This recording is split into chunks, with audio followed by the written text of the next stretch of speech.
Awesome. Okay, so I don't see the comments though that way. Not much Okay. comments. Okay. Okay. I can keep it like that and then I'll see them. Right? And you should be able to see some of it flying down.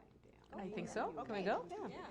So welcome to Hungry to Learn, the BC Teachers Federation webinar on poverty and education. My name is Shani Prasad. I'm a teacher in Burnaby. I teach senior alt, and I'm also a member of Keith and Global Educators on the Committee for Action on Social Justice, and I will be moderating today's webinar. BCTF President Glenn Hansman was scheduled to host this webinar. Unfortunately, he has been held up in important discussions with government and the employer on the implementation plan for the Supreme Court of Canada win so that everything can be in place for spring staffing processes. I'm very honored to step in for Glenn in moderating this webinar. Before beginning our session, I would like to acknowledge that we are meeting on the unceded territory of the Musqueam, Tsleil-Waututh, and Squamish nations. It is important to note that the term unceded means that the land that we are meeting on was taken from these nations who have lived and thrived on this land for centuries before the arrival of settlers. As this session focuses on poverty, it is important to reflect on how the colonization of these nations has resulted in the current overrepresentation of First Nations people among the total population of British Columbians living in poverty. This webinar is taking place on the 4th day of the Poverty-Free BC Week of Action. Each of the days focuses on one of the 7 pillars of the Poverty Reduction Plan, which the BCTF and our allies are calling on the provincial government to implement. One of these pillars is the full funding of public education. We live in the province with the second highest overall poverty rate and where 1 in 5 children is living in poverty. Poverty reduction should be a key focus of our government, but BC remains the only province in Canada that does not have a poverty reduction plan. Joining me today is Annie Ohana and Megan Hoft, and she's the Deputy Director of Canada Without Poverty. Annie is a teacher in Surrey and a member of the Committee for Action on Social Justice. If you can just give me a few moments, I would like to read your bios, if that's okay. Yeah, sure. Okay. So Annie Ohana is a social justice and equity curriculum expert who is the Aboriginal Department Head at L.A. Matheson Secondary in Surrey, BC. She's an advocate for various social justice issues and believes strongly in curriculum that allows our students to access counter-narratives and histories to help empower youth in their own lives. Annie is a member of the BCTF Anti-Poverty Action Group on the Committee for Action for Social Justice. And Megan Hoft is Deputy Director of Canada Without Poverty, where she began work in February 2010. She is based in Vancouver. Megan is responsible for organizational management and strategy. She holds a bachelor's degree in political science from Queen's University and a Master of Arts in Human Security and Peace Building from Royal Roads University. While completing her master's, Megan founded the Jabu Bags Project, I hope I pronounced that right, in the rural area of Swaziland. As social justice advocate, she has long been interested in human rights, poverty alleviation, and women's issue. Megan also blogs on behalf of CWP for Huffington Post Canada website and assists with the mandate of the UN Special Rapporteur on the right to housing. So thank you very much to both our esteemed panelists. I know that was quite a bit, yes, but it's incredible. I mean, there's so much knowledge in the room. So I think the way we'll begin is that I will just ask Annie a couple of questions on education and what poverty looks like in school, and then we'll turn to you, to Megan, to facilitate a greater understanding of poverty in the province. Okay, so Annie, please tell us something about where you teach and your school's demographics. Yeah, absolutely. So first of all, there's also another expert in the room, Shani Prasad, and she's amazing, and I'm so happy to be with her today.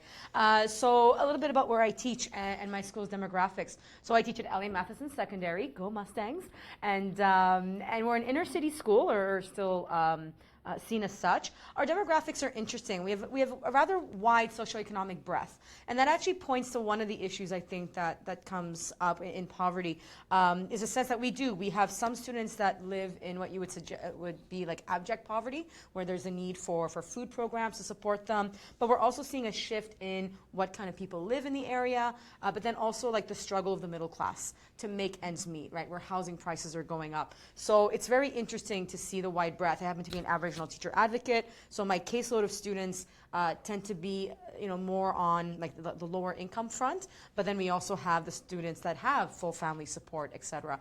But no matter where the demographics lie, absolutely every teacher in our school has to deal, whether it's through their own pockets, whether it's through the lack of resources, the impact of poverty on our education system.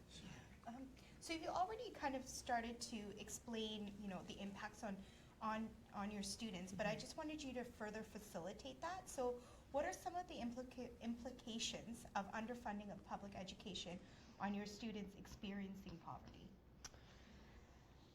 Well, I guess there's two ways to take that on. The first way that I would say is that in terms of the lack of resources at the school site, is a massive issue, right? So where education is supposed to uplift everybody and provide them the access to future opportunities, at times that's not always true.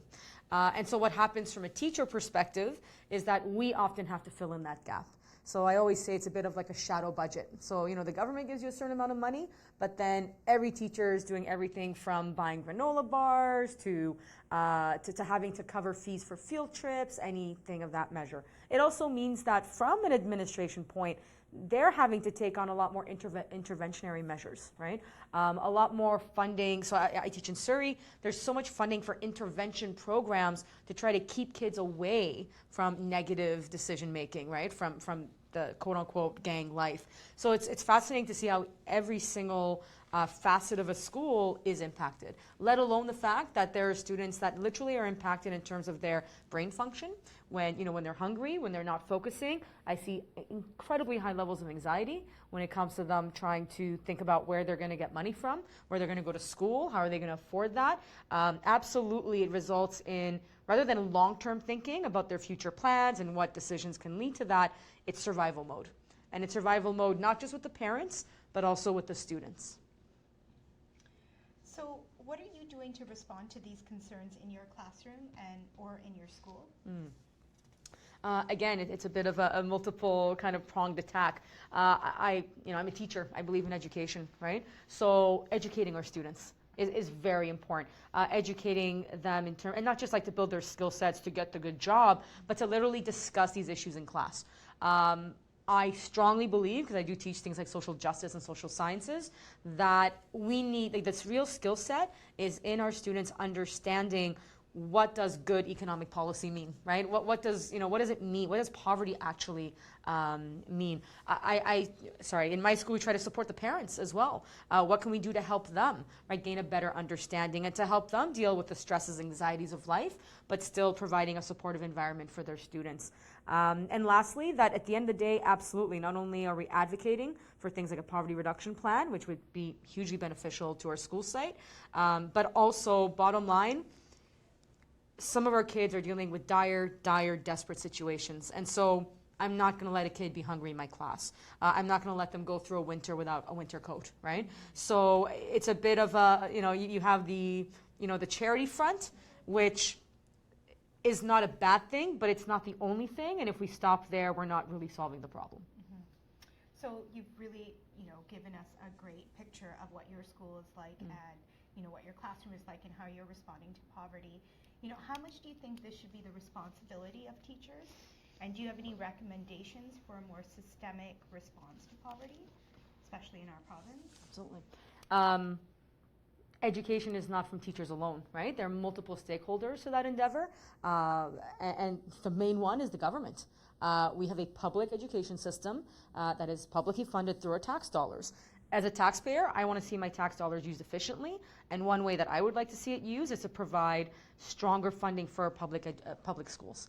And it's not about the salaries, right? Of course, you want to pay professionals their due worth, but at the same time, are we actually providing enough space for students to learn? So where in Surrey, where we have hundreds of portables, overcrowding to the max, that needs to be resolved as well. Now that's that front. Again, poverty reduction plan, right? We're the only province without one. We're the only province that doesn't have any long-term foresight thinking about how to deal with these issues. We're talking about a government that spends $9 billion a year, up to $9 billion a year, on dealing with issues of poverty, when the solutions would be under $5 billion. So I want to see, again, not just as a teacher, but as a citizen, as someone who lives in my own community. I teach where I work. I teach where I live, I should say. I would love to see poverty reduction where we take on healthcare, where we take on marginalized communities, where we take on every single, take on housing, so that we can support our families better. Every student in my classroom represents a family, represents a member, of this wonderful province. And so our government needs to realize that that's what they're dealing with. And it's not just this basic notion of education. Absolutely. So thank you for providing that picture of what's going on in our schools. I think it's absolutely important and imperative that we talk about that. And we'll turn here to Megan Holt. And I wanted you to give us an idea of what's going on in the province. So could we just start with you telling us a little bit about the work of Canada Without Poverty?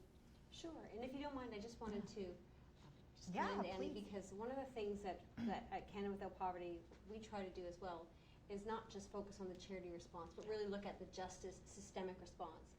And classrooms are a great place to have these conversations. Kids are learning younger and younger what human rights are and what it means to them. They already kind of know. It's kind of innate.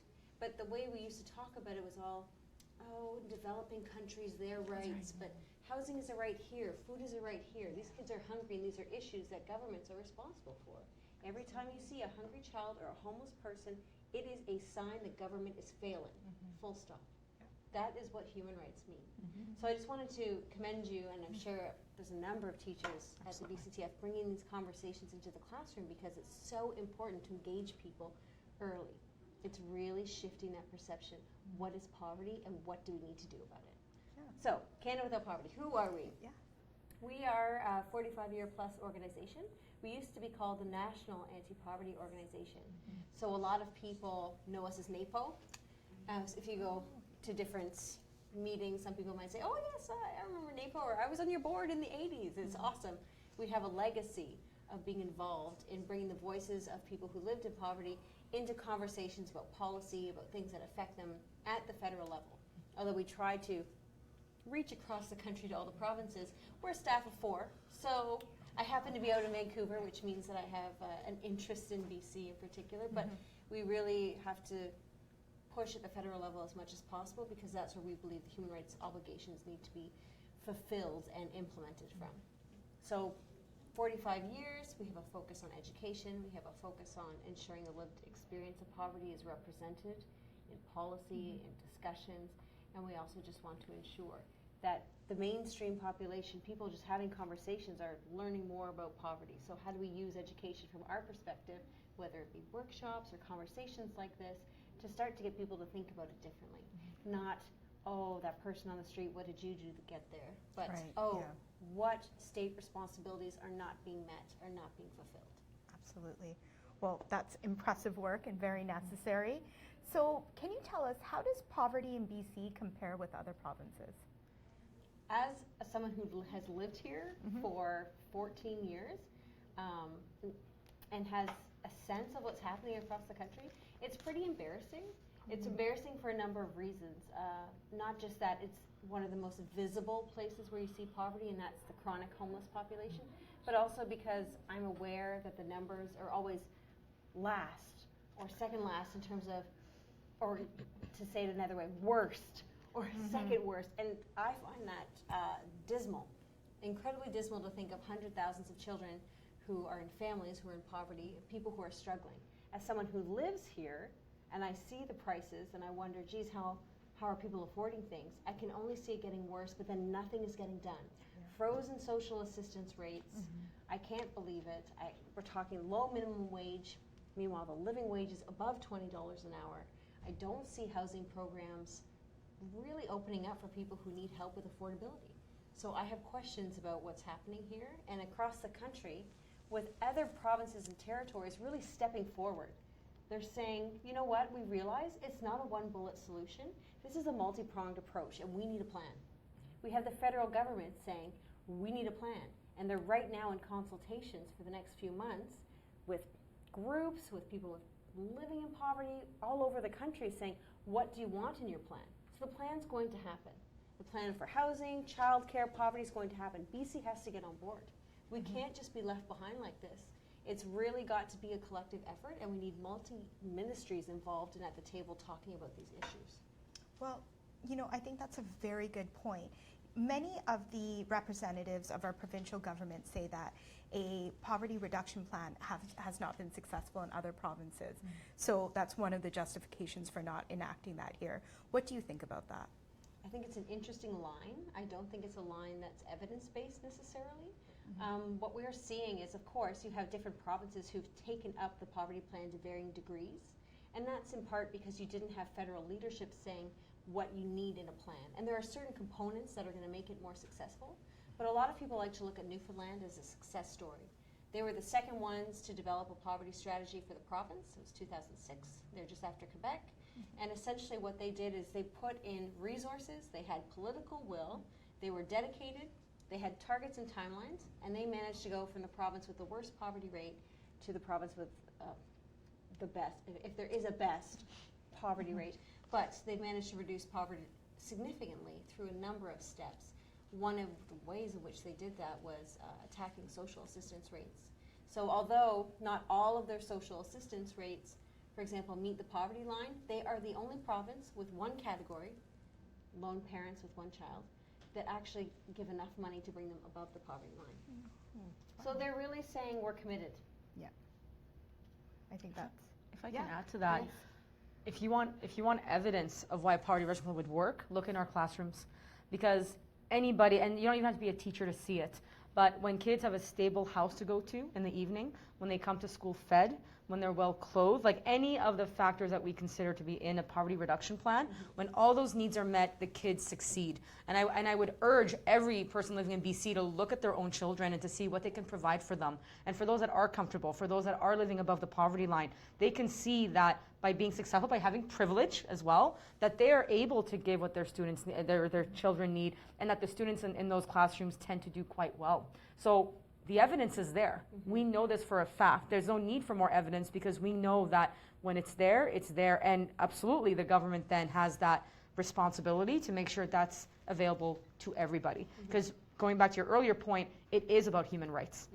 And those human rights, we cannot be hypocrites and say that other countries are falling behind on the human rights record when 1 in 5 children live in poverty here. When we literally have food security issues in our own backyard. We have third world conditions on some of our reserves. Like, we are the people we need to be helping. And it just kind of goes into all of that. And I find it interesting when they make these claims because the proof very much is in the classroom. For sure. I think also, from our perspective, when you look at, Canada's stepping forward now. They're saying, actually, we have a government saying we need a plan. And a number of other provinces are saying, yep, we need a plan. So you have an outlier. BC is all by itself. United Nations is saying you need a plan. Countries around the world are implementing such strategies. It's for a reason. Whether you're a business, it doesn't really matter if you're a student or you want a career plan, you carve a path forward. And you do so based on knowledge, evidence, conversation, and inclusion. It's a number of factors that I haven't yet seen put into place in BC. And another thing that I find interesting is that I hear the line from the provincial government that employment is our plan. So we have a very low unemployment rate, but you have a high poverty rate, so I don't think your plan is necessarily working because the numbers don't add up. Yeah, it's very true. And I like thinking about this and thinking about employment and understanding that all workers need, basic education, right? They need accessibility to that. What role does an adequately funded public education system play in a poverty reduction plan? I'm going to ask you two after. When I was thinking about this question, I was thinking about the way in which it impacts throughout the life cycle. So you have, and Annie referenced this earlier, whether it's hungry children that are in elementary or high school, you have children who aren't able to access early childhood education, and maybe they're a bit farther behind, whether it's anxiety from the home that you bring into these classrooms and you're not able to graduate high school and get into post-secondary. You're limiting these children's futures, essentially by keeping them trapped in poverty. When you don't address the systemic problems, you're keeping them trapped in poverty. When you have social assistance rates that are well below the poverty line, you're saying, nope, you're staying in poverty. And those choices are saying that these children are going to have a harder time advancing. You know this. You already know this. So I think the education system has a huge role to play, not just in what they provide in the classroom, but in the way it needs to be seen as part of this overall plan. Life cycle stages make a difference. Child learning makes a difference in what people can bring forward and step forward. And without the proper resources, it's just not going to be possible. Yeah, absolutely. Annie, do you want to? Yeah, I'll take it in 3 stages, and just really to reiterate what you're saying, but just add maybe a little bit more to it. Going back to the jobs point, what kind of jobs are they creating? Because I have students come to me every day at the senior level in high school, I teach in secondary school, that are worried about that part-time job, that, a couple hours a week, a couple shifts a week, kids going into work experience, kids with special needs that understand, that come and say, I don't know if this job is going to last for me. So I always question that, because I think we see the trends is that we don't have this great wealth and resource of jobs being developed that are career long, right? It's very much still kind of nickel and diming, people trying to find a job. Secondly, in terms of the life cycle and the phases of education, early childhood care, one of the pillars is daycare, $10 a day daycare. Daycare is now more expensive than university. So, we know that there's so much evidence out there that early childhood education, right, even before kindergarten, makes a world of difference. It really is the difference between a successful adult and an unsuccessful adult. So if we truly care about our youth and our literally our infants, right, that daycare plan is very necessary and is entirely doable in my mind. It's just, again, the will, it's the choices. Yeah. And last but not least, that in terms of a public education system, why it's so important to fund it properly, we have multiple different types of poverty, and I can just name a few. We have situational poverty, where someone might lose a job, there might be a health situation. LGBTQ poverty, where due to unsafe conditions, due to a lack of understanding around the way people are born, that they feel unsafe in certain realities and are left out of society, they're ostracized. And there's generational poverty, the reality of people who live on income assistance, or in our country, First Nations realities that are still present. So public education is that, it brings equity. It's the equalizer. It allows everybody that step up, so no matter where they're coming from, they have equal access. Funded properly, and the professionals in the room, the teachers that have spent their lives studying, continue to study, can do amazing things with those kids. And then poverty becomes a non-issue in a way, right? Not to say that it doesn't matter, but in the sense of, properly funding it actually deals with the consequences of poverty and helps to alleviate it, because you're breaking that chain. That individual with the right skill set can then go on to get that position, which will allow them to pull themselves out of it, right? And also going back into that ostracization, that reality of like when we have LGBTQ safe schools, and that does take funding, proper funding for the right professional development, for the right safe spaces, and also that reality of that situational poverty, so that, it's kind of like a safety net, right? The safety nets are in place. Education is that safety net, bottom line. Thank you so much. So, as our time comes to a close, I just wanted to give you both the opportunity to make some closing statements. 25 minutes. 20 minutes. Oh, wait, 25. I'm getting word that, sorry, I read that wrong. Okay, well, The looks that you're facing. more time to, yes. Okay, so one of the things that I heard that I thought, perhaps we could unpack a little bit more is this idea of a commitment and the political will to make this happen. Not just funding adequately our public education, but bringing, into BC, enacting a poverty reduction plan. What do you think that looks like? Not just at a governmental level, but at the level of citizenship. I think that we have actually a pretty active citizenry right now that's been, and I was having this conversation with Annie earlier, that's been in the preparatory phase. I mean, if you look at what the BC Poverty Reduction Coalition and BCTF and other groups have put together, we know what we need in a plan. We know we need it. This whole week of action demonstrates there's people that are saying, we need this, we want this, it's time. It's overdue. So I think that the citizenship people in general have really stepped forward. In terms of what you need in a plan, what we say at Canada Without Poverty is there's particular human rights pillars that are part of a framework that we want to see in a plan, and that includes things like consultation with people with lived experience of poverty. What policies and programs are working for you? What isn't? What do you think poverty is? How can we help you? Getting them involved at all stages of the process, not just developing a plan, but how that plan is implemented, and then following up. How are we doing? You need accountability. You need monitoring and reporting mechanisms. People need to be able to say, my rights are being violated, and be able to claim those rights. And right now, we don't really have institutions that fully allow for that.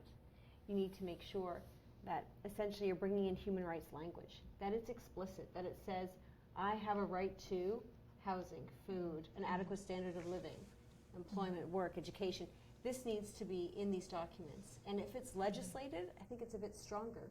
We see provinces that have legislative plans are able to report on them or follow the guidelines that they've set, because it's important to set these goals and timelines and guidelines, and they're reporting on them, so there's that level of accountability where people can say, you know what, you didn't fulfill your goals. Right. And you need, this is where citizenship, advocacy, you need both sides to be working together and effectively. Right. People need to be accountable, and you need to hold people accountable. Absolutely, yeah. What do you think, Annie? What Yeah, do you think about that idea of political? What a disastrously low bar we've set when we suggest that leadership is showing a dedication to human rights. Like, shouldn't that be like the first thing, right, on everyone's mind? So I agree with everything you just said, of course, and that dedication needs to be there. I guess I would take it down to the level of the citizenship, the families, the students we see in our school. I often ask my students to put themselves in others' shoes, but not just to do that. You know, empathy is important, a little bit of sympathy is important, but to really think about what a choice is, because that's often one of the narratives around that, right? Oh, it's their choice, it's their decision, right? They chose that lifestyle. On survival mode, what types of decisions could you make? Are they truly free decisions, right? When you're dealing with outright human rights abuses, right? And you have to make a decision about what to eat, where to sleep at night, you know, the very, very basics, really what kind of choices are being made. And I think what I've seen over the years, as I ask this question to students and we talk about it and we talk to frontline workers about it, is that a lot of people living in poverty do not have choice, do not have freedom.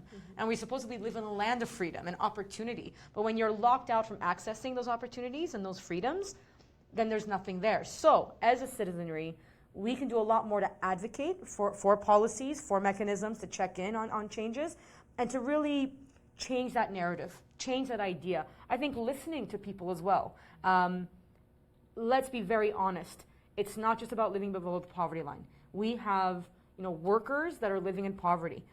Most of the children living in poverty have at least one full-time working parent. So bottom line is that we can all do a better job at advocating for true change, because it affects every single one of us. Even if we do happen to go to home at night, we have a job, it's not good enough. We're still not quite there. I did have one more point to make.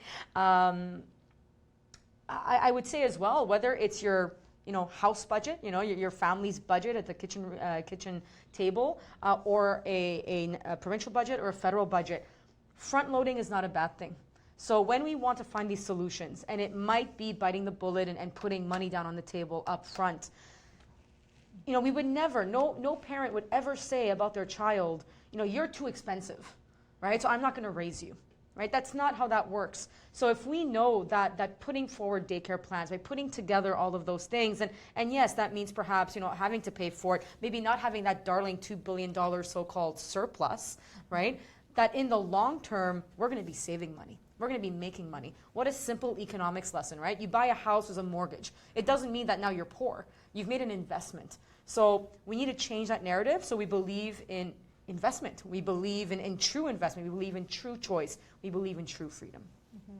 Yeah, and if you see people as rights bearers, your choices are different. Mm-hmm. The way that you do policy is different. You ask yourself, how does this policy impact people? Or in this case, how does this policy or program impact those living in poverty? You don't think, what's my bottom line? Mm-hmm. It's a very different bottom line. It's a different conversation, and that's the mindset shift, like you're saying. If we don't shift to that, we're not asking the right questions, and we're not thinking about it in the right way. Yeah, and I think that's really important. The idea that we don't look at some of our own citizens as rights bearers, begs a lot of questions about, what we think are rights, first of all, and who has them. Exactly. And I think that's like an important part of the conversation. What does that, in your work, how do you look at that, or what are your analysis of how rights are understood in Canada? I think, because we've been, CWP has been able to go to the international system, to the United Nations, and speak at various human rights committees, what you can see is that there is equal value at the United Nations with civil and political rights, which is the freedom of speech and voting and things that most people will claim very easily, like it's my right. versus economic and social rights, which is the right to food and the right to housing. And people and governments even can be standoffish about them because it implies they have to do something. And the answer is yes, you do. But it's not just about that. It's like, yes, you have human rights obligations, but so do you mention business and paying a living wage and ensuring that people are actually able to earn and live in communities where they work. Business and private sector have a huge responsibility here, but governments have to make sure that they're living up to those responsibilities. So really, it's a cohesive situation. And I think if we actually talked about economic and social rights with value and as rights, again, the conversation would change. Yeah. I just find it interesting that we seem afraid to do it here, but we'll look at the right to water in Africa and no one is afraid to say, well, of course that person needs water, but First Nations or Indigenous communities that don't have water seem to take a bit longer to get a well or some sort of funding up there to deal with the situation. I find that interesting. Exactly. Yeah, like just to build the infrastructure, which is, obviously not just a basic human right, but also a right that's important in Canada as we're part of Truth and Reconciliation. And we've taken up that work.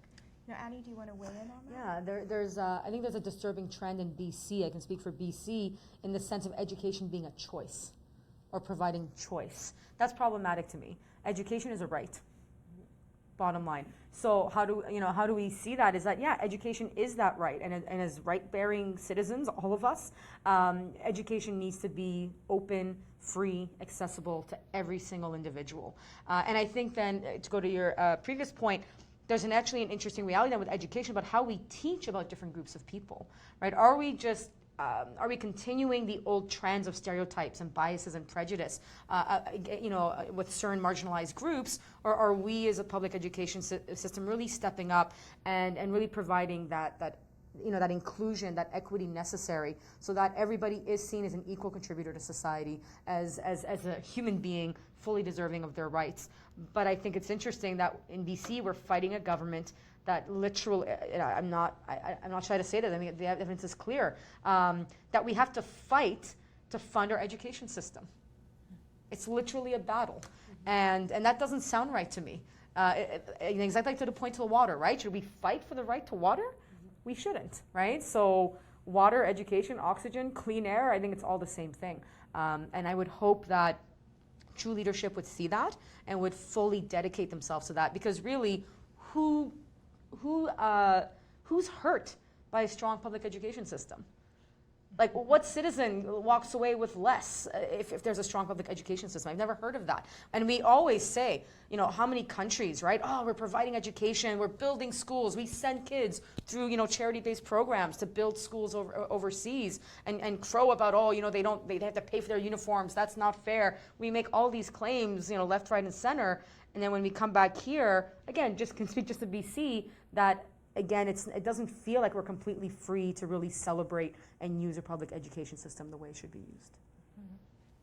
Yeah, I agree. I think that it's appalling that in our country you can have communities that don't have access to clean water, and that the basic mechanisms to create the infrastructure for clean water are something that big Canadian corporations are doing in other countries.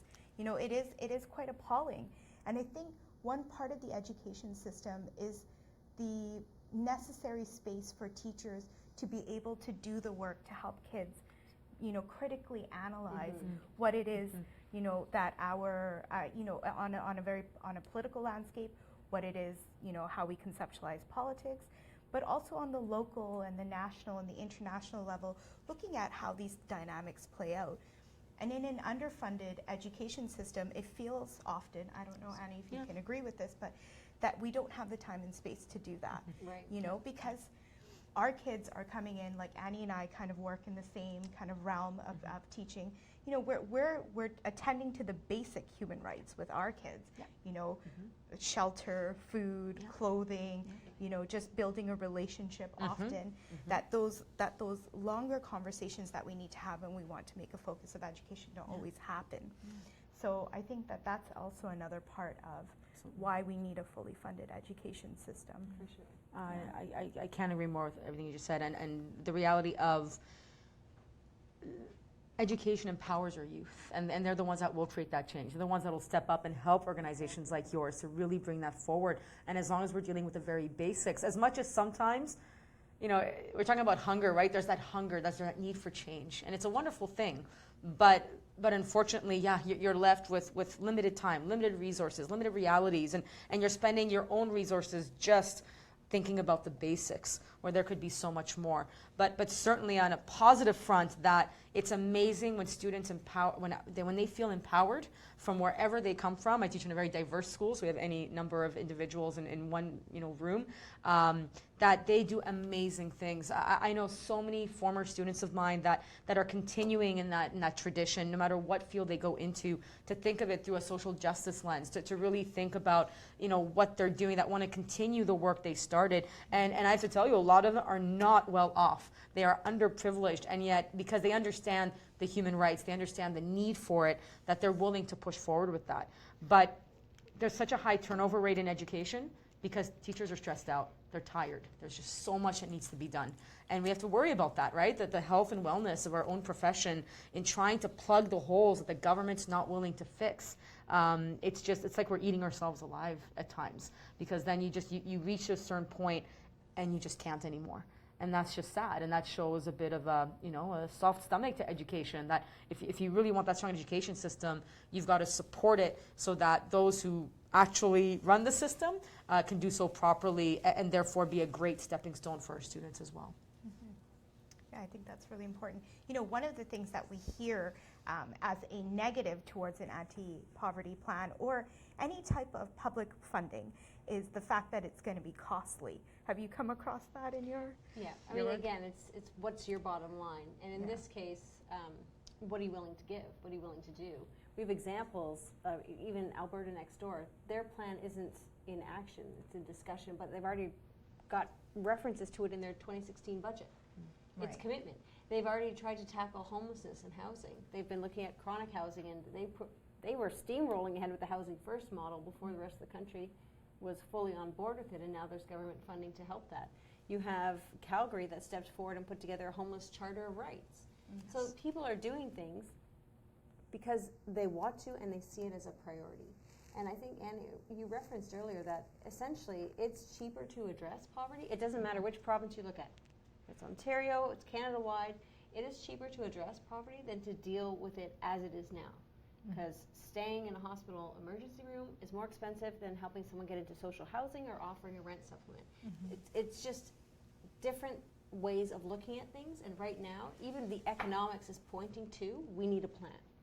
So it's literally political will, and if you don't want to step up to the plate, the problem is we're seeing now, housing is a perfect example. When you step back and just let things run, you have to do a lot of catching up later on. Exactly. And this is not just about housing, these are people. Yeah. So you could just imagine, and I'm not in the classroom, but seeing those children and thinking about them later in life who haven't had these opportunities or just couldn't fully engage or couldn't fully participate, maybe they dropped out, you're basically just letting them go. Yeah. That's probably one of the most devastating aspects of this. Yeah. I mean, I think you're sending a very strong message that they don't matter. Pretty much. Yeah, and I think that's, as educators, as parents, as anybody in the community with working with our students and their families, that acknowledging that is the hardest thing, to see that happen. So we were just at the same youth panel that I moderated, and every single student, when asked what if the supports weren't there in our education system, and they had listed some supports in my school, it was from my school, and they had said we'd all be dropped out. And we're talking everybody from special needs, a Muslim student, LGBTQ, First Nations, every single one across the board said I would not be in school. So let's really think about that. I come from the criminological, political science world, and think about it. We know it's 7 times cheaper to treat rather than to react, right?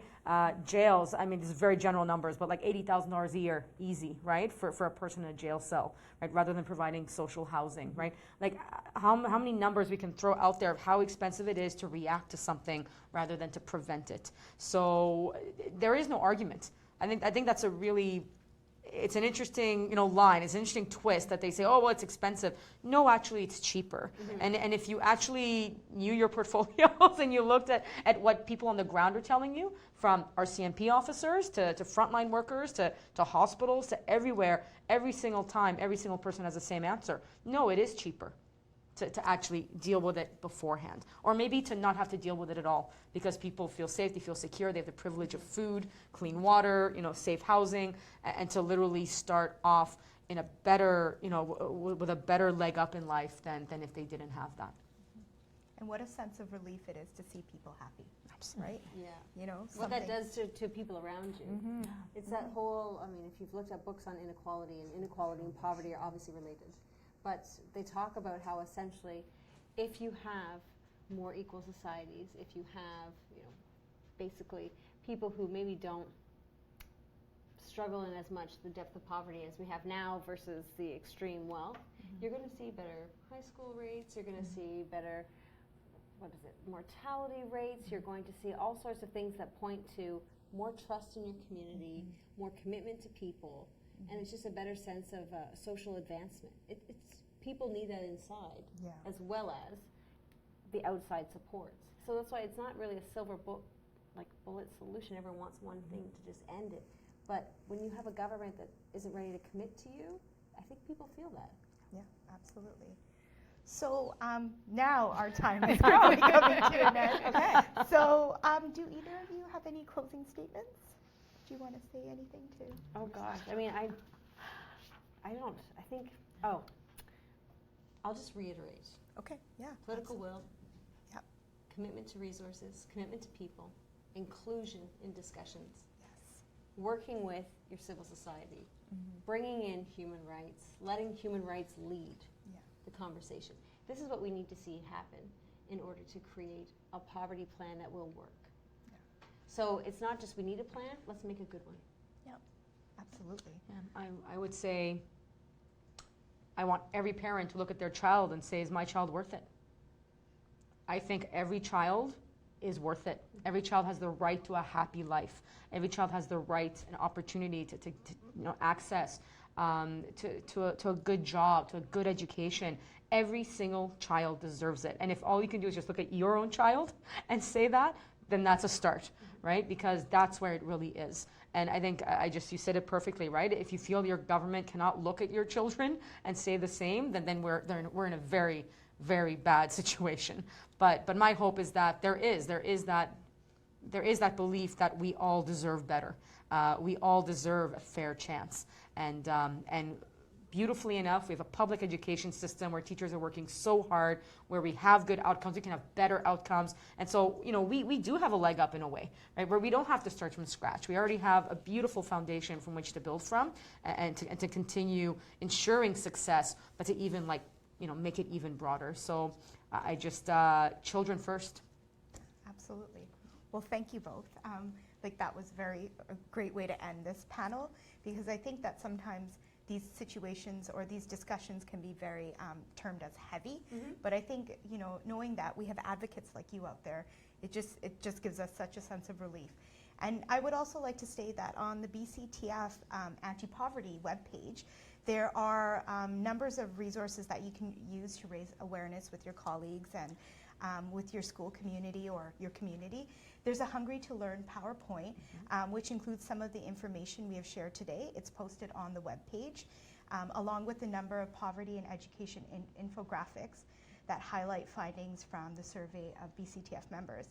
So I'd like to thank Annie and Megan again for participating on the panel today. I really appreciated your stories, your information, general wisdom. It's very powerful to have been able to sit here today and listen to both of you talk about why we need this anti-poverty reduction plan. And there's no greater hope than our work together. So I think that that's very important.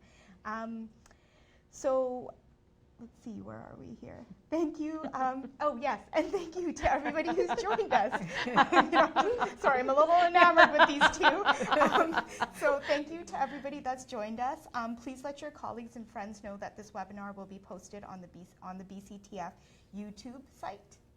And is it's live on Facebook as well. And If they have questions, they might want to email okay, great. either yourself or Okay. I'm not sure who. Okay, so that's true. We are on Facebook Live, which is great, and it's after school time, so it's okay to be on Facebook. and if you have questions, you can send them to BCTF, to our Director of Social Justice, Barb Ryburn. If you have any questions about resources, anything that was on the panel, any further information, we'd be happy to provide that. So thank you again for joining us, and thank you to our panelists. Thank you, Anna Shani. and Megan. Thank Yes. you. Thanks for the great Great job. discussion. Yeah, it was Absolutely. fabulous.